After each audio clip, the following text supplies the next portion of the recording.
എന്റെ റബ്ബെന്നെ കൈവിടൂല. ഈ ഒരു വിശ്വാസത്തിന്റെ പുറത്താണ് ആ മനുഷ്യൻ പറഞ്ഞത്.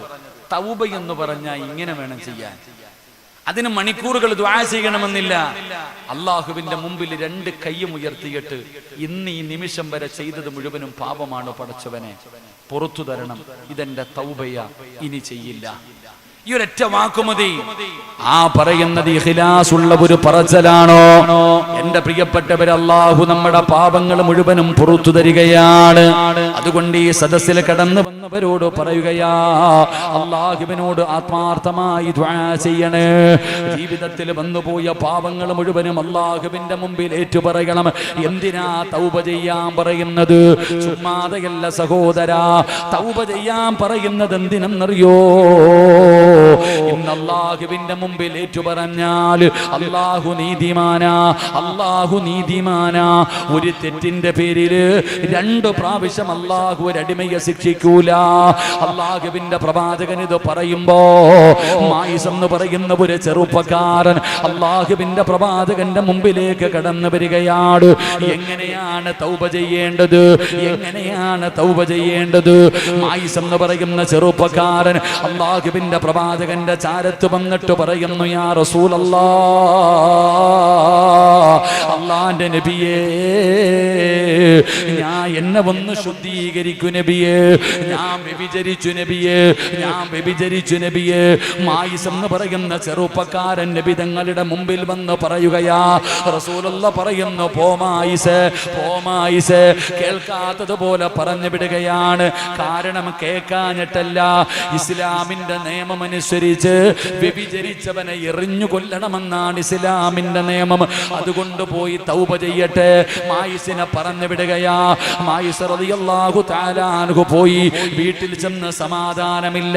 രണ്ടാമതും വന്നു, യാ റസൂലല്ലാഹ്, എന്നെ ശുദ്ധീകരിക്കണം നബിയേ, ഞാൻ വ്യഭിചരിച്ചു നബിയേ. സ്വഹാബത്തിനോട് പറയുന്ന കള്ള് കുടിച്ചിട്ടുണ്ടോ എന്ന് നോക്ക്. എന്തൊക്കെയോ പിച്ചും പേയും പറയുന്നു. സ്വഹാബികൾ പറഞ്ഞു, മായിസ് കള്ള് കുടിക്കില്ല നബിയേ. അല്ലാഹുവിന്റെ റസൂലിനോട് മായിസ് എന്ന് പറയുന്ന ചെറുപ്പക്കാരെ കരഞ്ഞുകൊണ്ട് പറയുകയാ, യാ റസൂലല്ലാഹ്, എറിഞ്ഞു കൊല്ലണമെന്നാണ് ഇസ്ലാമിന്റെ നിയമമെന്ന് എനിക്കറിയാ നബിയേ.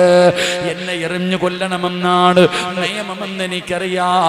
എന്നിട്ടും ഇവരുടെയൊക്കെ മുമ്പിൽ നാണം കെട്ടിട്ട് ഞാൻ അങ്ങയുടെ മുമ്പിൽ വന്ന് ഏറ്റു പറയാനുള്ള കാരണം എന്തെന്നറിയോ? എനിക്ക് അല്ലാഹുവിനെ പേടിയാ, നരകം പേടിയാ. അല്ലാഹുവിന്റെ മുമ്പിൽ ഒരു വ്യഭിചാരിയെ പോലെ എനിക്ക് ചെന്ന് നിൽക്കാൻ പേടിയാണ് നബിയേ. നരകത്തിന്റെ തീ എനിക്ക് പറ്റില്ലല്ലോ. അവിടെ മരണമില്ലല്ലോ, ഇവിടെ മരണമുണ്ടല്ലോ, ഇവിടെ അവസാനമുണ്ടല്ലോ. അതുകൊണ്ട് ഇന്ന് ഇവിടെ നിന്ന് ഈ ശിക്ഷ ഏറ്റുവാങ്ങിയ അല്ലാഹു നാളെ എന്നെ രണ്ടാമത് ശിക്ഷിക്കില്ലല്ലോ നബിയേ. അല്ലാഹു കരുണ കാണിക്കുമല്ലോ. മായിസ് അവിടെ നിന്ന് ഏറ്റു പറയുകയാണ്.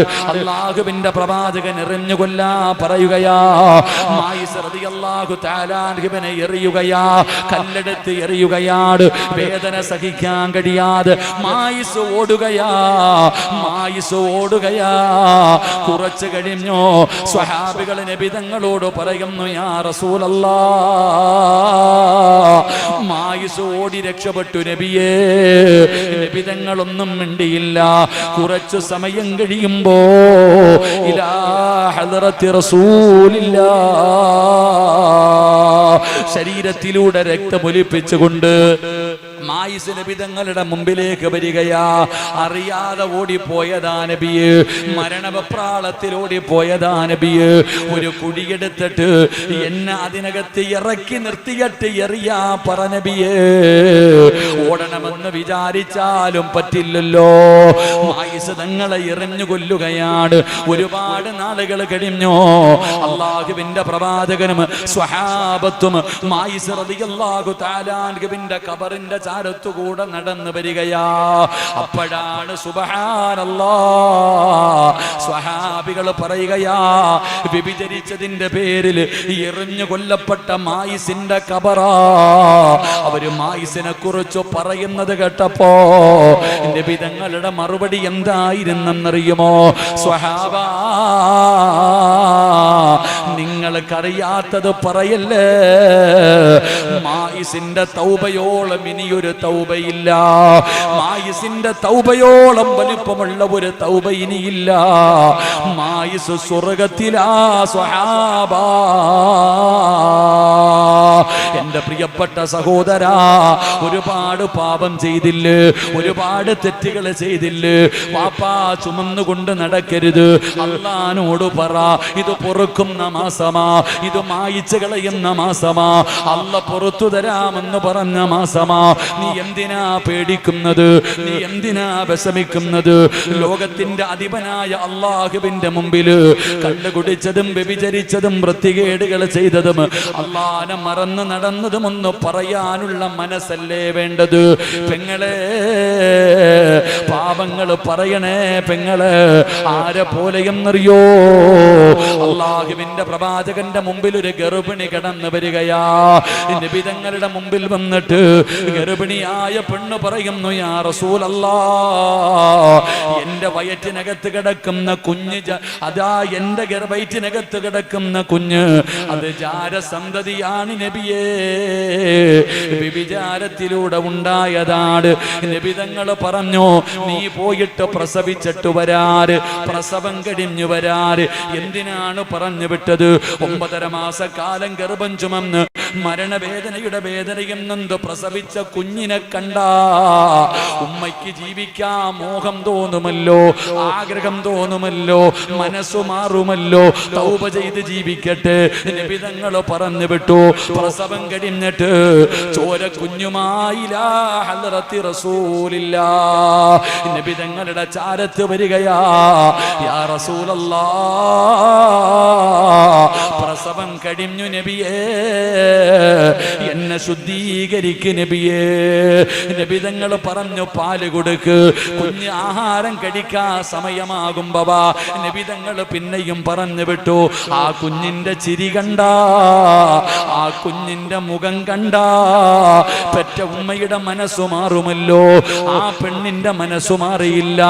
അള്ളാന്റെ റസൂലിന്റെ മുമ്പില് കുഞ്ഞിനെയും കൊണ്ടുവന്നിട്ട് കുഞ്ഞിന്റെ വായിൽ ഭക്ഷണം വെച്ച് കൊടുത്തിട്ട് പറയുകയാ, യാ റസൂലല്ലാഹ്, എന്റെ കുഞ്ഞു ഭക്ഷണം കഴിക്കുന്നു നബിയേ, ഇനിയെങ്കിലും എന്നെ ശുദ്ധീകരിക്ക്. ഇതിനാടോ തൗബ എന്ന് പറയുന്നത്?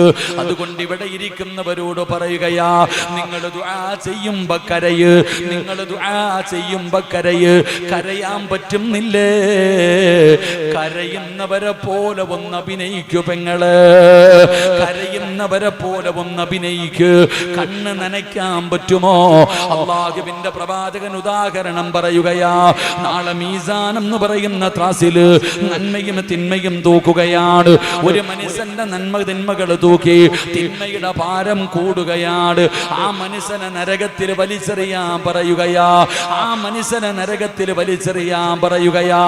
ആ മനുഷ്യനെ നരകത്തിലേക്ക് കൊണ്ടുപോകാൻ ഒരുങ്ങുമ്പോ ആ മനുഷ്യന്റെ കണ്ണിലെ ഒരു രോമമുണ്ടല്ലോ, ഈ കണ്ണിന്റെ മുകളിൽ കാണുന്ന ഒരു രോമമുണ്ടല്ലോ, അല്ലാഹുവോട് പറയുന്നു, അല്ലാഹ്, എനിക്ക് സംസാരിക്കാൻ അനുവാദം വേണം റബ്ബേ, എനിക്ക് സംസാരിക്കാൻ അനുവാദം വേണം റബ്ബേ. ആരാ പറയുന്നത്? കണ്ണിലെ ഒരു രോമമാണ്, കൺപീലിയിലെ ഒരു രോമമാണ്. അല്ലാഹു അനുവാദം കൊടുത്തു. ആ കൺപീലി പറയുന്നു, നാഥാ, ഒരിക്കൽ നിന്നെ കുറിച്ച് പറഞ്ഞപ്പോ, നിന്റെ ശിക്ഷകളെ കുറിച്ച് പറഞ്ഞപ്പോ ഇവന്റെ കണ്ണൊന്നു നനഞ്ഞു റബ്ബേ, കരഞ്ഞില്ല, കണ്ണുനീര് വീണില്ല, ഒരു രോമമേ നനഞ്ഞുള്ളൂ, ഒരേ ഒരു രോമമേ നനഞ്ഞുള്ളൂ. ഒരു രോമം നനയുന്ന രീതിയിൽ ആ മനുഷ്യന്റെ കണ്ണൊന്ന് കലങ്ങിയപ്പോ ഒരു രോമം നനയുകയാണ്. ആ രോമമാണ് അല്ലാഹുവോട് പറയുന്നത്, നാഥാ, ഇവനെ നരകത്തിലിടല്ലേ അല്ലാ, സ്വർഗം കൊടുക്കണേ അല്ലാ. ആ കണ്ണിലെ ഒരു രോമം അവനെ സ്വർഗത്തിലേക്ക് കൊണ്ടുപോകുമെന്ന് ആദരവായ പ്രവാചകൻ നബി മുഹമ്മദ് മുസ്തഫ സല്ലല്ലാഹു അലൈഹി വസല്ലമ തങ്ങൾ പഠിപ്പിക്കുമ്പോ എന്റെ പ്രിയപ്പെട്ടവരോട് പറയുകയാണ്, റമളാൻ വിട പറയുകയാണ്. പരിശുദ്ധമായ റമളാനിന്റെ 25ാമത്തെ നോമ്പ് പിടിച്ച് ഹാഫിളീങ്ങൾ ഇരിക്കുന്ന മജ്ലിസാണ്, യതീമായ മക്കൾ ഇരിക്കുന്ന മജ്ലിസാണ്. അല്ലാഹുവേ, ഒരുപാട് ഹാഫിളീങ്ങളും ആലിമീങ്ങളും ഇരിക്കുന്ന മജ്ലിസിൽ പടച്ച റബ്ബിന്റെ മുമ്പിലേക്ക് 2 കൈകൾ ഉയർത്തിയിട്ട് ജീവിതത്തിൽ ചെയ്തു പോയ പാപങ്ങൾ മുഴുവനും കഴുകാൻ പോകുകയാണ്. ആരൊക്കെയാണ് ഇവിടെ നിന്ന് എഴുന്നേറ്റ് പോകുന്നത്? ആരൊക്കെയാണ് വീടെത്തുന്നത്? അറിയില്ല സഹോദരാ. നാളെ നോമ്പ് പിടിക്കാൻ ആരൊക്കെ ഉണ്ടാകുമെന്നറിയില്ലല്ലോ. അതുകൊണ്ട് നമുക്ക് ദുആ ചെയ്യാം, അല്ലാഹുവിനോട് പശ്ചാത്തപിച്ചു മടങ്ങാം, അല്ലാഹുവിനോട് പാപങ്ങൾ കഴുകിയിട്ട് മടങ്ങാം. അല്ലാഹുവേ, ഞങ്ങളുടെ തൗബയെ സ്വീകരിക്കണേ അല്ലാ. ഇന്ന് ദുആ ചെയ്തിട്ട്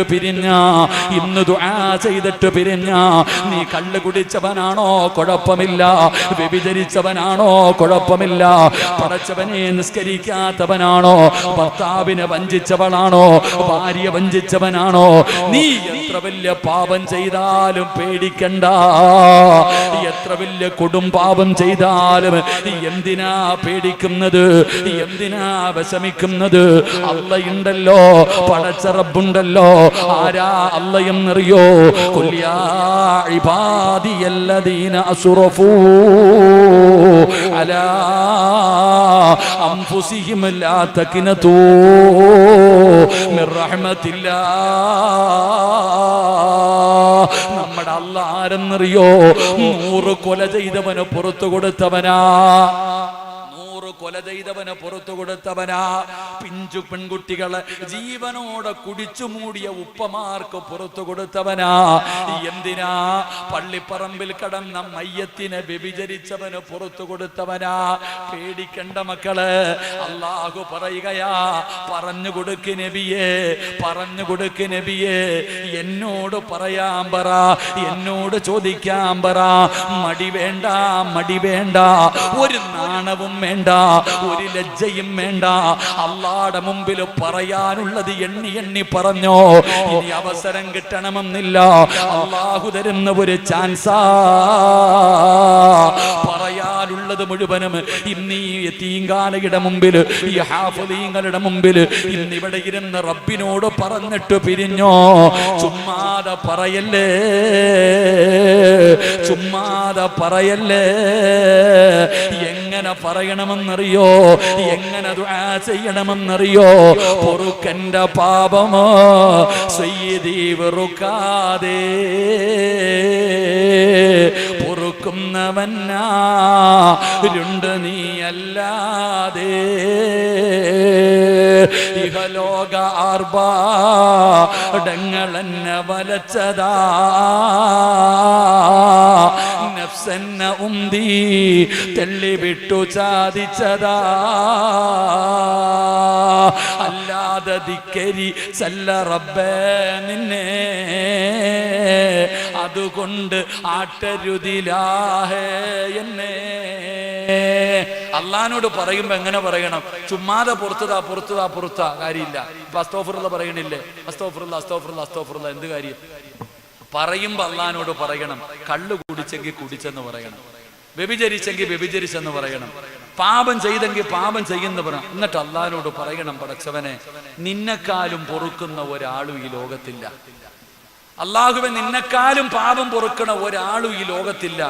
പടച്ചോനെ, ഞാൻ പറ്റിപ്പോയി റഹ്മാനെ, ശൈത്താൻ ചതിച്ചതാ, ഈ ദുനിയാവെന്നെ വഞ്ചിച്ചതാ, സാഹചര്യം കൊണ്ട് ചെയ്യിപ്പിച്ചതാ അല്ലാഹ്. അതുകൊണ്ട് റബ്ബേ, നീ എനിക്ക് പുറത്തു തരണം. ഇനി ചെയ്യൂല, ഇനി ഒരു കാലത്ത് ഞാൻ ചെയ്യൂല.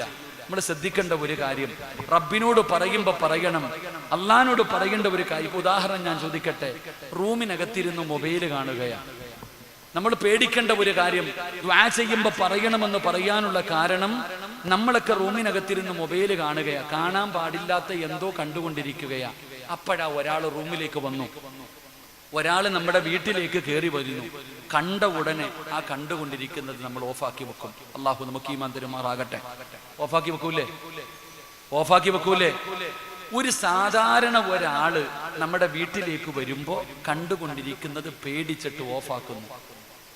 എന്നാ എന്നെയും നിന്നെയും പടച്ച അള്ള കണ്ടുകൊണ്ടിരിക്കുന്നുണ്ടല്ലോ. അള്ളായെ നമുക്ക് പേടിയില്ല, അള്ളാനെ നമുക്ക് പേടിയില്ല. അതുകൊണ്ട് നമ്മൾ ആ വീട്ടിലേക്ക് വരുന്ന മനുഷ്യന് കൊടുത്ത സ്ഥാനം പോലും നമ്മളിൽ പലരും അള്ളാന് കൊടുത്തിട്ടില്ല, നമ്മളിൽ പലരും അള്ളാന് കൊടുത്തിട്ടില്ല. അതുകൊണ്ട് ഈ സദസ്സിലിരിക്കുന്നവരോട് ഞാൻ പറയുകയാ, അള്ളാഹുവിനോട് പറയുമ്പോൾ ഓരോന്നും ഏറ്റുപറഞ്ഞ് തൗബ ചെയ്യണം. അള്ളാഹു നമുക്ക് ഭാഗ്യം തരുമാറാകട്ടെ, അള്ളാഹു നമുക്ക് ഭാഗ്യം തരുമാറാകട്ടെ. അള്ളാഹു ഇന്നത്തെ മജ്‌ലിസിലെ ദുആ നീ സ്വീകരിക്കണം പടച്ചവനെ.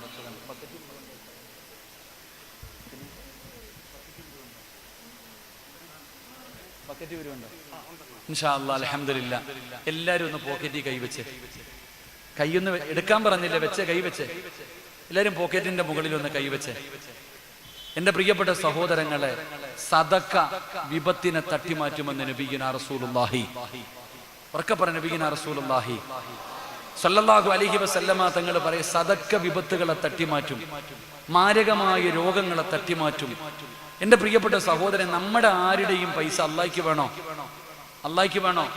നമ്മുടെ ആരുടെയും 5 നയാ പൈസ അള്ളാഹ്ക്ക് വേണ്ട.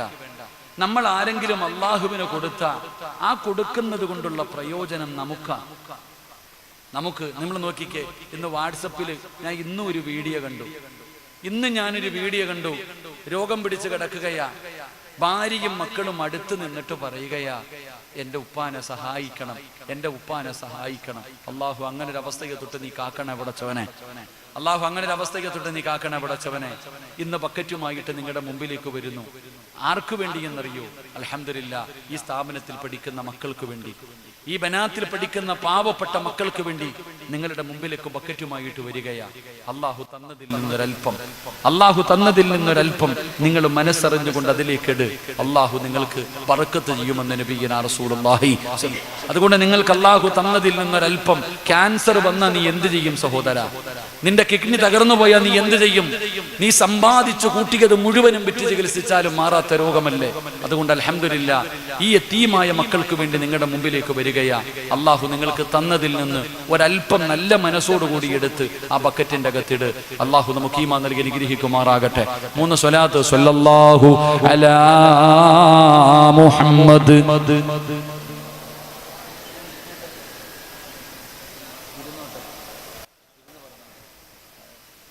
സല്ലല്ലാഹു അലൈഹി വസല്ലം. അല്ലാഹുമ്മ സ്വല്ലി അലാ മുഹമ്മദ് യാ റബ്ബി സ്വല്ലി അലൈഹി വസല്ലം. അല്ലാഹു സ്വീകരിക്കുമാറാകട്ടെ. പ്രിയപ്പെട്ട സഹോദരങ്ങളെ, പരിശുദ്ധമായ റമളാൻ മാസമാണ്. ഈ റമളാൻ മാസത്തിൽ ഒരാൾ സദക്ക കൊടുത്താൽ കിട്ടുന്ന പ്രതിഫലം, സക്കാത്ത് കൊടുക്കേണ്ട മാസമാണ് റമളാൻ. റമളാനിൽ സക്കാത്ത് കൊടുക്കേണ്ട മാസമാണ്. പൈസയുടെയും സ്വർണത്തിന്റെയും ഒക്കെ സക്കാത്ത് കൊടുക്കേണ്ട മാസം. അള്ളാഹു അതൊക്കെ കണക്കുകൾ നോക്കി കൊടുക്കാൻ അള്ളാഹു ഭാഗ്യം തരുമാറാകട്ടെ. അതുകൊണ്ട് ഈ സദസ്സിലിരിക്കുന്നവരോട് ഞാൻ നിർത്തുകയാ, ദുആ ചെയ്യാൻ പോവാ. ദുആ ചെയ്യുന്നതിന് മുമ്പ് ദുആ സ്വീകരിക്കണമെങ്കിൽ ചില കാര്യങ്ങളുണ്ട്. നമ്മൾ ഇത്രയും പേരിന്ന് ദുആ പ്രതീക്ഷിച്ചാ വന്ന, അല്ലാതെ വേറൊന്നുമല്ല. ഈ ഇരിക്കുന്ന ആണുങ്ങളും പെണ്ണുങ്ങളും ഞാൻ ഉൾപ്പെടെ എല്ലാവരും. ഞാൻ ഇന്നലെ പെരിന്തൽമണ്ണയിലായിരുന്നു വയത്. രാത്രി സത്യം പറഞ്ഞ ഞാൻ വണ്ടി ഓടിച്ചു വരുമ്പോൾ ഉറങ്ങിയാ വന്ന. ഇന്ന് നല്ല ഉറക്കം, കാരണം രാത്രി ഉറങ്ങാഞ്ഞിട്ട്. ഞാനും ഇന്ന് വന്നത് സത്യം പറഞ്ഞ എൻ്റെ മോനിപ്പോ ആശുപത്രി കൊണ്ടുപോയിട്ടാണ് ഞാൻ വരുന്നത്. അള്ളാഹു ശുഭ നൽകുമാറാകട്ടെ. ഞാനും ഇന്ന് സത്യം പറഞ്ഞാൽ വന്നിരിക്കുന്നത് ഈ മജ്‌ലിസിലെ ദുആയാ എനിക്ക് വേണ്ടത്, നിങ്ങൾക്കും വേണ്ട അത് തന്നെയാണ്. അള്ളാഹു നമ്മുടെ ദുആ സ്വീകരിക്കുമാറാകട്ടെ. അല്ലാതെ വേറെ വല്ല ലക്ഷ്യമുണ്ടോ? വേറെ വല്ല ലക്ഷ്യമുണ്ടോ? നിങ്ങൾ എന്താ ഇപ്പൊ ഈ മരിച്ച വീട്ടിൽ ഇരിക്കണ പോലെ ഇരിക്കണം? പറ സഹോദര, വല്ല ലക്ഷ്യമുണ്ടോ? വല്ല ലക്ഷ്യമുണ്ടോ? ഇൻഷാ അല്ലാഹ്. അപ്പൊ അതുകൊണ്ട് ഞാൻ പറയുന്നത്, അള്ളാഹു നമുക്കൊക്കെ നല്ല മരണം നൽകുമാറാകട്ടെ. ആമീൻ പറ. അള്ളാഹു നല്ല മരണം നൽകുമാറാകട്ടെ. ഈ ലോകത്ത് നിന്ന് യാത്ര പറയുന്ന സമയം ഈമാനോടുകൂടി മരിക്കണമെന്ന് ആഗ്രഹമുള്ളവരൊക്കെ ഒന്ന് കൈവക്കിക്കും. അരക്കയ്യന്മാരുണ്ട്, അരക്കയ്യിൽ ഒതുങ്ങുന്നുണ്ട്. ഈമാനോടുകൂടി മരിക്കാൻ ആഗ്രഹമുള്ളവര് അള്ളാഹു നല്ല മരണം നൽകുമാറാകട്ടെ. നിങ്ങൾ ചോദിച്ചത് എന്താണെന്ന് നിങ്ങൾക്ക് തന്നെ അറിയില്ല. ഇപ്പൊ അള്ളാനോട് എല്ലാരും അള്ളാനോട് പറഞ്ഞു, പടച്ചോനെ നല്ല മരണം താ, നല്ല മരണം താ. ഞാൻ നിങ്ങളോട് ചോദിക്കുന്നത്, നിങ്ങൾ ചോദിച്ചത് എന്താണെന്ന് തന്നെ നിങ്ങൾക്കറിയില്ല. ഞാൻ ഓർമ്മപ്പെടുത്ത എന്താ ചോദിച്ചതെന്നറിയോ? അള്ളാഹുവിനോട് നിങ്ങൾ പറയുക, പടച്ചവനെ എനിക്ക് ഈമാനോടുകൂടി ഷഹാദത്ത് കലിമ ഉറക്കെ പറഞ്ഞ് വെള്ളിയാഴ്ച രാവിലോ പകലിലോ നന്മ ചെയ്ത് ഷഹീദിനെ പോലെ തൗബ ചെയ്ത് ജിബ്രീൽ അലൈഹിസ്സലാമിന്റെ സാന്നിധ്യത്തിൽ സ്വർഗത്തിന്റെ ചിത്രം കണ്ടുകൊണ്ട് മലക്കുകൾ സ്വാഗതം പറയുന്നത് കേട്ട് ലാ ഇലാഹ ഇല്ലല്ലാ എന്ന് ഉറക്കെ വിളിച്ചു പറഞ്ഞിട്ട് എനിക്ക് മരിക്കണം. അല്ലാഹു ഭാഗ്യം തരുമാറാകട്ടെ. ഈ 10 കാര്യങ്ങളാണ് നിങ്ങൾ അള്ളാഹിനോട് ചോദിച്ചത്.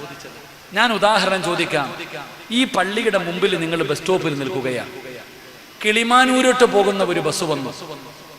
കിളിമാനൂരോട്ട് പോകുന്ന ഒരു ബസ് വന്നപ്പോ കൈ കാണിച്ച് ചാടി കയറി. എന്നിട്ട് സീറ്റിൽ പോയി ഇങ്ങനെ ഇരിക്കുമ്പോ കണ്ടക്ടർ ടിക്കറ്റ് എടുത്ത് ഇങ്ങനെ നടക്കുന്നുണ്ട്.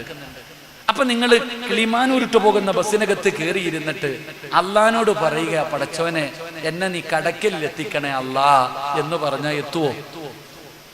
സത്യം പറ, എത്തുമോ? ദോഫാക്കിക്കപ്പ എത്തുവോ? പറ. കിളിമാനൂരിട്ട് പോകുന്ന ബസ്സിൽ കയറിയിട്ട് കടക്കലിൽ എത്തിക്കണമെന്ന് പറഞ്ഞാൽ എത്തുവോ? ഉറക്കെ പറ, എത്തുവോ? നിങ്ങളുടെയൊക്കെ ജീവിതത്തിൽ ഇന്ന് ഈ നിമിഷം വരെ ചെയ്ത അള്ളാഹു സ്വീകരിച്ച ഒരു നന്മ പറ, ഒരെണ്ണം പറ. എന്തെങ്കിലും അള്ളാഹു ഞാൻ ചെയ്ത ഈ നന്മ സ്വീകരിച്ചിട്ടുണ്ട്. ഈ 24 നോമ്പ്, ഇന്ന് 25ാമത്തെ നോമ്പാ. ഒരു നോമ്പോ ഒരു ദിക്റോ ഒരു റക്അത്തോ എന്തെങ്കിലും അള്ളാഹു ജീവിതത്തിൽ ചെയ്ത ഒരു നന്മയെങ്കിലും അള്ളാഹു സ്വീകരിച്ചിട്ടുണ്ടോ എന്ന് ഉറപ്പുണ്ടോ എന്ന് വെച്ചാൽ ഇല്ല. പിന്നെ അള്ളാഹിനോട് പറയുക, എനിക്ക് നല്ല മരണം വേണം, അല്ലാ കടക്കലിലെത്തും. അള്ളാഹു ഈമാൻ തരുമാറാകട്ടെ. അള്ളാഹ് ഈമാൻ തരുമാറാകട്ടെ. എന്ത് കണ്ടോണ്ടാ ഞാനും നിങ്ങൾ നടക്കണേ? ഇന്ന് ഈ വയല് കഴിഞ്ഞിറങ്ങണ ഈ സമയത്തങ്ങ് മരിച്ചുപോയാ എന്താ നിനക്ക് അള്ളാഹ് ഈമാനുള്ള മരണം തരാ? നീ എന്താ ചെയ്തു വെച്ചിട്ടുള്ളേ? ആ ഓർമ്മ എനിക്കുമില്ല, നിങ്ങൾക്കുമില്ല. ആ ഒരു ചിന്ത നമുക്കില്ല. ഞാൻ നിങ്ങളോട് പറയുന്നത്, എടോ ഒരു നല്ല മരണം കിട്ടാൻ 1000 നന്മ ഒന്നും ചെയ്യണ്ട, ഒരെണ്ണമെങ്കിലും ചെയ്തു വെക്ക്. ജീവിതത്തിൽ രക്ഷപ്പെടാൻ ഒരു നന്മയെങ്കിലും ഉണ്ടാകണം. ഈ വയല് കേൾക്കാൻ വന്നിരിക്കുന്ന നിങ്ങളോട് ഞാൻ ചോദിക്കട്ടെ, നിങ്ങൾ മരിച്ച നിങ്ങളുടെ മയ്യത്ത് കുളിപ്പിക്കാനെങ്കിലും മക്കൾക്കറിയോ? ആലോചിച്ച് നോക്കിയേ. നമ്മൾ ആരെങ്കിലും മരിച്ചുപോയാൽ നമ്മുടെ മയ്യത്ത് കുളിപ്പിക്കാനെങ്കിലും നമ്മുടെ മക്കൾക്കറിയോ? ഇല്ല. അതിന് നാട്ടുകാർ വേണം. അതിന് നാട്ടുകാർ വേണം. ഉമ്മ, നീ നിന്റെ മോളെന്ന് പറഞ്ഞ് സ്നേഹിക്കുന്നല്ലോ. ഉമ്മ, നീ മരിച്ച നിന്റെ മയ്യത്ത് കുളിപ്പിക്കാനെങ്കിൽ അവക്കറിയോ? അറിയത്തില്ല. അതിന് പ്രായമുള്ള തള്ളമാര് വേറെ വേണം. അപ്പൊ നീ എന്തിനാ ഇതിനെ വളർത്തുന്നേ? അപ്പൊ നിങ്ങൾ എന്തിനാ ഇതിനെ വളർത്തുന്നേ? ഈ മക്കളെ വളർത്തിയിട്ട് നമുക്ക് എന്ത് കിട്ടാനാ? ഇവിടുത്തെ പള്ളിക്കകത്ത് നിങ്ങളുടെ ജനാസ കൊണ്ടുവച്ചു. ഉസ്താദ് നിങ്ങൾ മാറിരിക്ക്, ഞാൻ നിസ്കരിക്കാൻ ഉപ്പാടെ മയ്യത്ത്. ധൈര്യം ഉണ്ടോ? 4 തക്ബീറല്ലേ ഉള്ളൂ. പേടിയാ നമ്മുടെ മക്കൾക്ക്. ഞാൻ ചോദിക്കുന്നത്, പള്ളിപ്പറമ്പിൽ 6 അടി മണ്ണിനകത്ത് കൊണ്ട് കുഴിച്ചിട്ടിട്ട് പോകുമ്പോ ആ ഖബറിന്റെ ചാരത്ത് വന്ന് നിന്ന് തെറ്റാതെ കാണാതെ ഒരു യാസീൻ ഓതി ദുആ ചെയ്യാനെങ്കിലും നമ്മുടെ മക്കൾക്ക് അറിയോ? അറിയുന്നവന് സമയമുണ്ടോ സഹോദര? ഇല്ല. ഇതാണ് എന്റെയും നിങ്ങളുടെയും ജീവിതം. ഇതാണ് നമ്മളുടെ ഓരോരുത്തരുടെയും ജീവിതം. അതുകൊണ്ട് ഞാൻ നിങ്ങളോട് പറയുന്നത്, നിങ്ങൾക്ക് രക്ഷപ്പെടണമെങ്കിൽ നിങ്ങൾ തന്നെ ചെയ്യണം. നിങ്ങൾക്ക് രക്ഷപ്പെടാൻ നിങ്ങൾ എന്തെങ്കിലും മക്കളെ ആശ്രയിച്ചിട്ട് കാര്യമില്ല. പഴയ കാലമൊന്നുമല്ല. ഇന്ന് സ്വന്തം അച്ഛനെ മക്കള് തന്നെ കൊല്ലുകയാ. വിഷം കലർത്തി കൊല്ലുന്നില്ലേ? ഇന്നത്തെ കുട്ടികൾ മാതാപിതാക്കളെ മക്കള് തന്നെ കൊല്ലുക. ഈ അടുത്ത കാലത്തുണ്ടായിരുന്നു, പാലക്കാടാണെന്ന് തോന്നുന്നു, 40ഓളം മാതാപിതാക്കള് രോഗികൾ കൊണ്ടുപോകാൻ ആളില്ല. ഈ ഒരു കാലഘട്ടത്തിലാണ് ഞാനും നിങ്ങളും ജീവിക്കുന്നത്. അപ്പൊ എന്റെ പ്രിയപ്പെട്ട സഹോദരങ്ങളോട് ഞാൻ പറയുന്നു, മരിക്കുന്നതിന് മുമ്പ് എന്തെങ്കിലും ഒരു നന്മ ചെയ്യണം. നമ്മൾ കൊടുക്കുകയാണെങ്കിൽ അതിന് ഏറ്റവും അർഹരാരാ? എത്രയോ യതീമായ പെൺകുട്ടികൾ പഠിക്കുന്നു, പാപ്പയില്ല, പാപം. അള്ളാഹു അവരുടെയൊക്കെ അള്ളാഹു ആഫിയത്തുള്ള ദീർഘായുസ് കൊടുക്കുമാറാകട്ടെ. ആരാരുമില്ലാത്ത മക്കൾ, ആ കൊച്ചുകുട്ടികളുടെ വില എന്തെന്നറിയോ നിങ്ങൾക്ക്? ഞാൻ പറയുന്നത്, ഈ യതീമായ മക്കളുടെ വില നിങ്ങൾക്കറിയോ? ഒരാള് ഹജറുൽ അസ്വദ് മുത്തിയാൽ അവൻ ഇഖ്ലാസോടുകൂടിയാണ് മുത്തുന്നതെങ്കിൽ അവന്റെ സർവ്വ പാപങ്ങളും അള്ളാഹു പുറത്തു കൊടുക്കുമെന്ന് നബിയിനാ റസൂലുള്ളാഹി. ഹജറുൽ അസ്വദ് ആരെങ്കിലും മുത്തിയിട്ടുണ്ടോ? നമ്മളെല്ലാം ഇപ്പൊ മക്കത്ത് പോയാൽ മുത്താൻ പറ്റുമോ? പറ്റൂല. ഹജറുൽ അസ്വദിൽ ഒരാൾ മുത്തം വെച്ചാൽ അവന്റെ പാപങ്ങൾ മുഴുവനും ആ കല്ല് വലിച്ചെടുക്കുന്ന. ഞാൻ നിങ്ങളോട് പറയുന്നത്, നിങ്ങൾ മക്കത്ത് പോയി ഹജറുൽ അസ്വദ് മുത്താൻ വേണ്ടി ഇപ്പം പറ്റാത്തവരുണ്ടല്ലോ. ഞാൻ നിങ്ങളോട് പറയുന്നത്, പാപം പൊറുക്കാനുള്ള ഒരു എളുപ്പ വഴി ഞാൻ പറയാം. നിങ്ങളുടെ പാപം പൊറുക്കാനുള്ള എളുപ്പവഴി, ഈ യതീമായ മക്കളുടെ തലയിൽ കൈവക്കണം. ഇവിടത്തെ ബനാത്തിൽ പഠിക്കുന്ന പെണ്ണുങ്ങളോട് പറയാ, ഈ ബനാത്തിൽ പഠിക്കുന്ന പാവപ്പെട്ട യതീമായ പെൺമക്കളുടെ തലയിൽ 2 കൈയും വെച്ചിട്ട് ഇങ്ങനെ നീ തടക്, ഫോട്ടോ എടുക്കരുത്. അള്ളാഹുവിന്റെ തൃപ്തി മാത്രം കരുതിയിട്ട് ഈ യതീമായ കുഞ്ഞുങ്ങളുടെ തലയിൽ കൈവച്ച് തലോടിയാൽ എത്ര രോമം നിന്റെ കയ്യിൽ തൊടുന്നുണ്ടോ അത്രയും പാപം അള്ളാഹു പുറത്തു തരുമെന്ന് ആദരവായ പ്രവാചകൻ നബി മുഹമ്മദ് മുസ്തഫ. ഉറക്കപ്പറ, ആദരവായ പ്രവാചകൻ നബി മുഹമ്മദ് മുസ്തഫ സല്ലല്ലാഹു അലൈഹി വസല്ലമ തങ്ങൾ പറയുന്നു, ആ യതീമായ മക്കളുടെ തലയിൽ കൈവച്ച് തലോടിയാൽ എത്ര രോമം നിന്റെ കയ്യിൽ തൊടുന്നുണ്ടോ അത്രയും പാപം അള്ളാഹു പുറത്തു തരും. അള്ളാഹു നമ്മുടെ പാപം പുറത്തു തരുമാറാകട്ടെ. അതുകൊണ്ട് എൻ്റെ പ്രിയപ്പെട്ട സഹോദരങ്ങളെ, സഹോദരിമാരെ, നബിതങ്ങൾ പറയുകയാ, ഞാൻ യതീമ. നബിതങ്ങൾ യതീമായിരുന്നു. നബിതങ്ങൾക്ക് യതീമീങ്ങളെ വല്ലാത്ത ഇഷ്ടമായിരുന്നു. അതുകൊണ്ട് നബിതങ്ങൾ പറഞ്ഞു, അന വഖാഫിൽ യതീമി ഫീ ജന്നതി ഹഖദ. ആരെങ്കിലും യതീമിനെ സ്നേഹിച്ച, ആരെങ്കിലും യതീമായ മക്കളെ സ്നേഹിച്ചാൽ അവർ സ്വർഗത്തിൽ എൻ്റെ കൂട്ടുകാരാ. ഹജ്ജ് ചെയ്തവന്റെ കൂലിയല്ല, നിസ്കരിക്കുന്നവന്റെ കൂലിയല്ല. നബിതങ്ങൾ പറഞ്ഞത്, ആര് യതീമിനെ സ്നേഹിക്കുന്നുണ്ടോ ആ യതീമിനെ സ്നേഹിക്കുന്നവൻ നാളെ സ്വർഗത്തിൽ എൻ്റെ കൂട്ടുകാരാ. അതുകൊണ്ട് പടച്ച റബ്ബേ, യതീമായ ഒരുപാട് മക്കൾ ഇവിടെ പഠിക്കുന്നുണ്ട്. ആ യതീമായ മക്കളെ പഠിപ്പിച്ചു പടച്ചവനെ അവർക്കൊരു വിവാഹ ജീവിതം വരെ ഇവിടെ അവർക്കുണ്ടാക്കി കൊടുക്കുകയാണ്. പടച്ച റബ്ബേ, ആ യതീമായ മക്കളെ നമുക്ക് സ്നേഹിക്കാൻ കഴിയണമല്ലോ. സ്നേഹിച്ചാൽ അല്ലാഹു തരുന്ന പ്രതിഫലം എന്താ? അല്ലാഹുവിന്റെ റസൂല് പറയുകയാ, അൽ ഹജ്ജുൽ മബ്റൂർ ലൈസ ലഹു സവാബുൻ ഇല്ലൽ ജന്ന.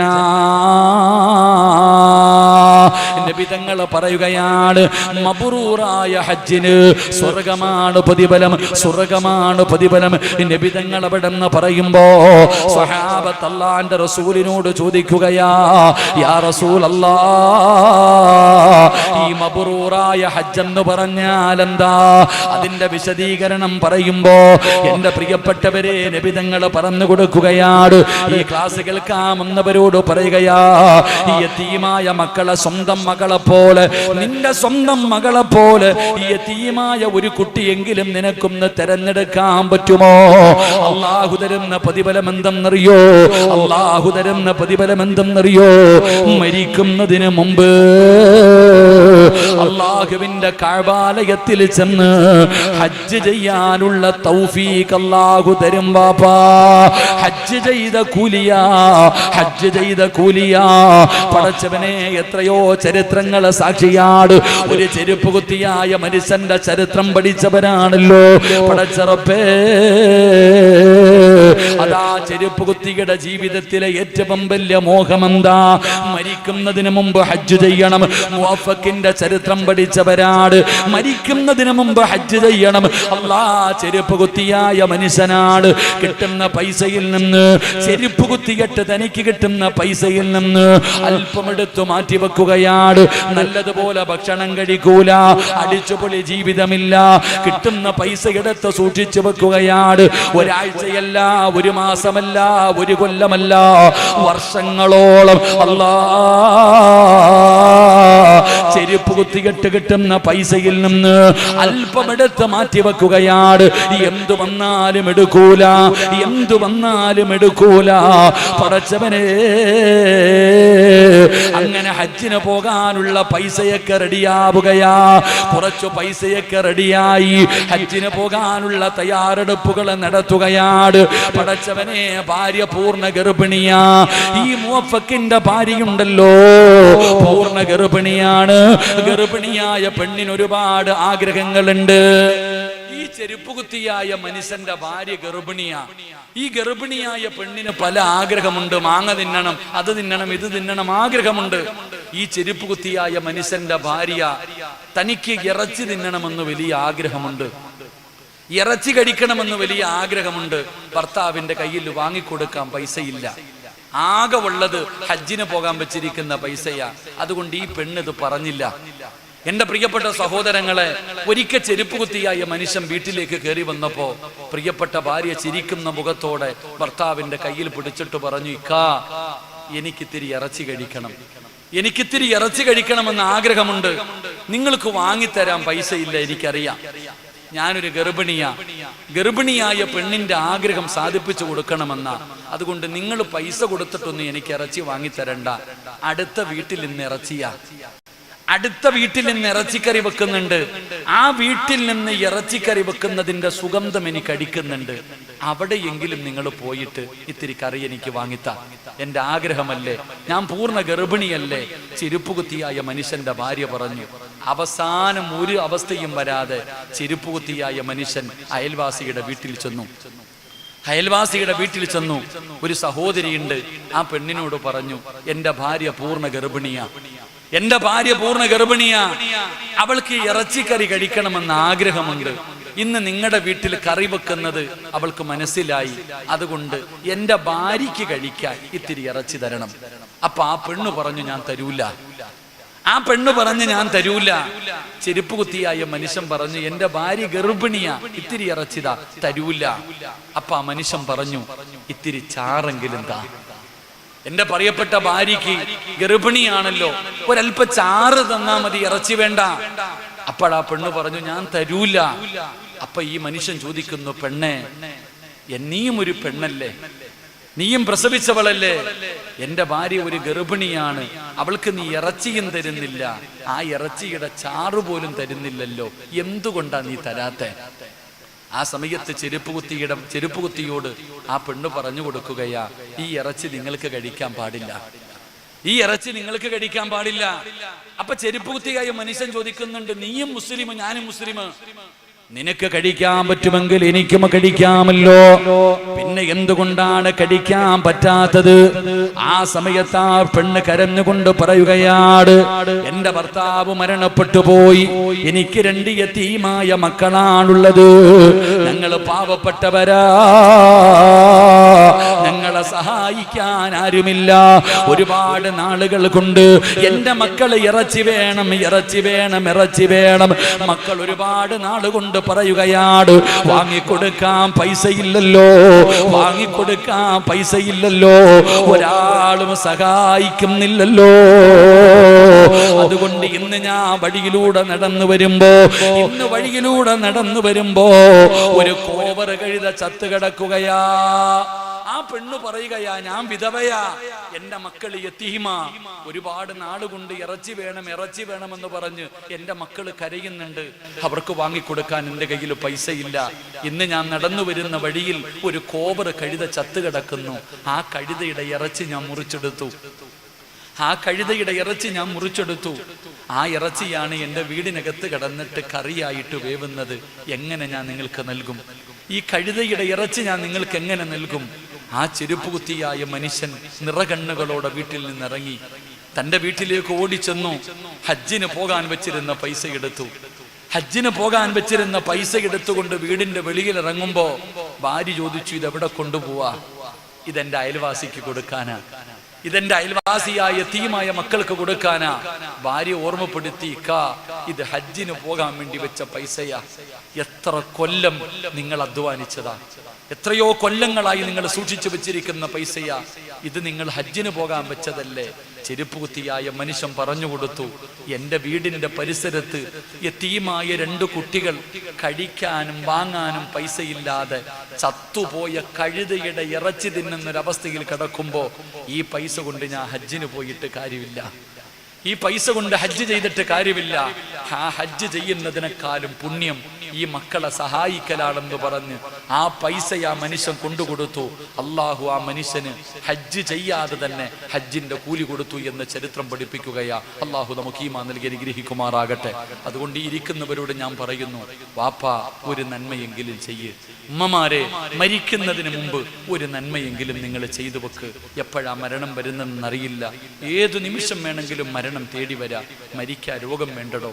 ഇപ്പൊ എല്ലാവരും മരണ വാർത്ത കേൾക്കുന്നുണ്ട്. കേട്ട ഉടനെ ചോദിക്കും, എങ്ങനെ മരിച്ചു? Silent attack.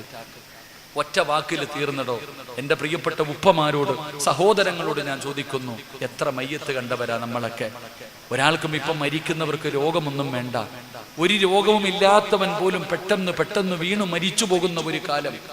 എന്റെ പ്രിയപ്പെട്ട ജുനൈദ് ഉസ്താദ്, ജുനൈദിനറിയാം, എന്റെ ജ്യേഷ്ഠൻ, നിങ്ങൾക്കൊക്കെ അറിയാം, ഫഹറുദ്ദീൻ മൗലവിയെ. നിങ്ങളുടെ നാട്ടിൽ ജോലി ചെയ്ത ആളാ. എന്ത് രോഗമുണ്ടായിരുന്നടോ? എന്ത് അസുഖമുണ്ടായിരുന്നു. സത്യം പറഞ്ഞാൽ ഇന്നും മരണമെന്ന് പറയുമ്പോൾ എനിക്ക് പേടിയാ. മരിച്ച വീട്ടിൽ പോലും ഞാൻ പോകാറില്ല, മയ്യത്ത് നിസ്കാരത്തിൽ പോലും ഞാൻ പങ്കെടുക്കാറില്ല. കാരണം മരണമെന്ന് പറഞ്ഞാൽ അങ്ങനെ. എൻ്റെ സ്വന്തം സഹോദരിയുടെ ഭർത്താവ് കൊറോണ കൂടുതലായിട്ട് ഹോസ്പിറ്റലിന്റെ ഐസിയുവിനകത്ത് വെന്റിലേറ്ററിൽ കിടക്കുകയാ.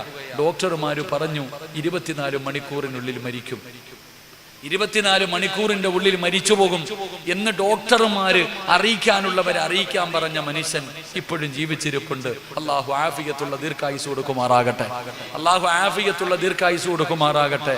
കൊല്ലം മെഡിസിറ്റിയിലെ ഹോസ്പിറ്റലിന്റെ ഫ്രണ്ടിൽ നിന്ന് സങ്കടപ്പെട്ട് ഞാൻ കരഞ്ഞപ്പോ എന്നോട് എൻ്റെ ഫഹറുദ്ദീൻ എന്ന എൻ്റെ പ്രിയപ്പെട്ട ജ്യേഷ്ഠൻ എന്നോട് ചോദിച്ചു, എന്തിനാടാ കരയുന്നേ? നീ വലിയ പ്രഭാഷകനാണല്ലോ, നാട്ടുകാർക്കൊക്കെ പ്രസംഗം പറഞ്ഞു കൊടുക്കണ ആളല്ലേ നീ എന്തിനാ കരയുന്നേ? ദുആ ചെയ്തൂടെ? എൻ്റെ പ്രിയപ്പെട്ടവരെ, മരിക്കുമെന്ന് പറഞ്ഞവൻ ഇപ്പോഴും ജീവിച്ചിരിക്കുന്നു എന്ന് സമാധാനിപ്പിച്ച എൻ്റെ ജ്യേഷ്ഠൻ 6 അടി മണ്ണിനകത്ത് കിടക്കുന്നു. അള്ളാഹു ഖബറിടം വിശാലമാക്കി കൊടുക്കുമാറാകട്ടെ. കവി പറഞ്ഞത് എത്ര സത്യമാ. തുഅമ്മീലു ഫിദ്ദുനിയാ തവീലൻ വലാ തദ്രി ഇലാ ജന്ന ലൈലുൻ ഹൽ തഈശു ഇലൽ ഫജ്രി വകം മിൻ സ്വഹീഹിൻ മാത മിൻ ഗൈരി ഇല്ലതി വകം മിൻ മരീദിൻ ആശ ദഹ്റൻ അലാ ദഹ്രി. കവി പറഞ്ഞത് എത്രയോ സത്യമാ. അതുകൊണ്ട് ഈ ഇരിക്കുന്നവരോട് എനിക്കൊന്നേ പറയാനുള്ളൂ. എനിക്കറിയുന്ന ഒരു ഉസ്താദ് കൊറോണ ബാധിച്ചു, അദ്ദേഹം വെന്റിലേറ്ററിലായി, അവസാനം ന്യൂമോണിയായി. അദ്ദേഹത്തെ വെന്റിലേറ്ററൊക്കെ മാറ്റി, ഹൃദയ ലിവറൊക്കെ ഇങ്ങനെ ചുരുങ്ങിയിട്ട് വളരെ പ്രയാസത്തിൽ കിടക്കുമ്പോ ഡോക്ടർ നേഴ്സിനോട് പറഞ്ഞു ഇദ്ദേഹത്തിന്റെ വീട്ടുകാരെ വിളിച്ചറിയിക്കാൻ. ഇദ്ദേഹത്തിന്റെ വീട്ടുകാരെ വിളിച്ചു പറയാൻ പറഞ്ഞു. കുറച്ചു കഴിഞ്ഞപ്പോ നേഴ്സ് ഓടി വന്നിട്ട് ഡോക്ടറോട് പറഞ്ഞു, ആ ഉസ്താദ് കിടന്ന് കരയുന്നു, മറ്റുള്ള രോഗികളുടെ ഇടയിൽ കിടന്ന് കരയുന്നുണ്ട്, അവർക്കൊക്കെ ടെൻഷൻ ആകുന്നു, ഡോക്ടർ ഒന്ന് വരണം. 36 വയസ്സുള്ള ആ ചെറുപ്പക്കാരനായ ഉസ്താദിന്റെ ചാരത്ത് ഡോക്ടർ ചെന്നിട്ട് പറഞ്ഞു, നിങ്ങൾ എന്തിനാ കരയുന്നേ? നിങ്ങൾ ഇൽമു പഠിച്ച ഒരാളല്ലേ, നിങ്ങൾ എന്തിനാ കരയുന്നേ? ഞങ്ങളെ കൊണ്ട് ചെയ്യാൻ പറ്റുന്ന എല്ലാ മരുന്നുകളും ഞങ്ങൾ ചെയ്തു. ഞങ്ങൾ നിങ്ങൾക്ക് വേണ്ടി പ്രാർത്ഥിച്ചു കൊണ്ടിരിക്കുന്ന സമയം നിങ്ങൾ പ്രാർത്ഥിക്കേണ്ടതിന് പകരം നിങ്ങൾ എന്തിനാ കരയുന്നേ? ഡോക്ടർ ചോദിക്കുകയാ, നിങ്ങൾക്ക് മരിക്കാൻ പേടിയുണ്ടോ? 36 വയസ്സുകാരനായ ഉസ്താദ് പറഞ്ഞു, എനിക്ക് മരിക്കാൻ പേടിയില്ല. ഞാൻ മരിക്കുമെന്ന് പേടിച്ചിട്ട് കരയുകയല്ല, എന്റെ ഉമ്മയുടെ വയറ്റിൽ കിടക്കുമ്പോഴേ അള്ളാഹു എന്റെ മരണം നിശ്ചയിച്ചിട്ടുണ്ട്, പിന്നെന്തിനാ ഞാൻ കരയുന്നേ? അപ്പൊ ഡോക്ടർ ചോദിച്ചു, ഭാര്യയെയും മക്കളെയും ഓർത്തിട്ടാണോ? 36 വയസ്സുകാരന് 10 വയസ്സിന്റെ താഴെ പ്രായമുള്ള 2 ആൺകുട്ടികളുണ്ട്. ഉസ്താദിനോട് ചോദിച്ചു, മക്കളെ കാണണോ, വീട്ടുകാരെ കാണണോ, വീഡിയോ കോള് വിളിക്കണോ, കാണണോ, സംസാരിക്ക്? ഉസ്താദ് അപ്പോഴും പറഞ്ഞു, എൻ്റെ ഭാര്യയെയും എൻ്റെ മക്കളെയും ഓർത്തിട്ടല്ല ഞാൻ കരയുന്നത്, എൻ്റെ ഭാര്യയെയും മക്കളെയും ഓർത്തിട്ടല്ല കരയുന്നത്. അമുസ്ലിമായ ഡോക്ടർ കൽബുതമായി, നേഴ്സുമാർ കൽബുതമായി. ഉസ്താദിനോട് ചോദിച്ചു, പിന്നെ എന്തിനാ നിങ്ങൾ കരയുന്നേ? എന്തിനാണ് നിങ്ങൾ കരയുന്നത്? 36 വയസ്സുള്ള പാവപ്പെട്ട ഉസ്താദ് പറഞ്ഞ മറുപടി എന്തെന്നറിയുവോ? ഞാൻ അള്ളാഹുവിന്റെ മുമ്പിലേക്ക് പോകുകയല്ലേ, എൻ്റെ കയ്യിൽ ഒന്നുമില്ലല്ലോ, എന്തുമായിട്ട് ഞാൻ പോകും? അള്ളാഹുടെ മുമ്പിൽ ഞാൻ പോകുമ്പോ എന്തുകൊണ്ട് പോകും?